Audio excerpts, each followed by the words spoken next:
সশস্ত্র বাহিনী দিবস উপলক্ষে বৃহস্পতিবার সেনাকুঞ্জের অনুষ্ঠানে যোগ দিতে যাচ্ছেন বিএনপির চেয়ারপারসন বেগম খালেদা জিয়া। বিকেল ৩টায় বিএনপি চেয়ারপারসন সেনাকুঞ্জের অনুষ্ঠানে অংশ নেবেন। এর মাধ্যমে ৬ বছরের বেশি সময় পর জনসম্মুখে কোনো অনুষ্ঠানে যাচ্ছেন সাবেক এই প্রধানমন্ত্রী। এর আগে ২০১৮ সালের ৫ ফেব্রুয়ারি সবশেষ সিলেট সফর করেন তিনি।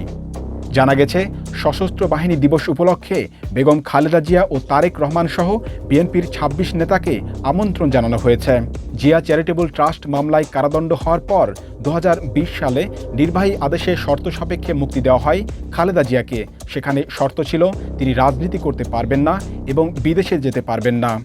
এরপর ২০২০ সাল থেকে চলতি বছরের ৭ আগস্ট পর্যন্ত কোনো রাজনৈতিক কর্মকাণ্ডে অংশ নিতে কিংবা বক্তব্য দিতে দেখা যায়নি খালেদা জিয়াকে। তবে ৫ আগস্ট আওয়ামী লীগ সরকারের পতনের পর ৬ আগস্ট রাষ্ট্রপতি খালেদা জিয়ার সাজা স্থগিত করে তাকে মুক্তি দেন। এরপর ৭ আগস্ট নয়াপল্টন বিএনপির সমাবেশে রেকর্ডের বক্তব্য রাখেন বেগম খালেদা জিয়া। আতিকুর রহমান মওদুদ, পদ্মা নিউজ।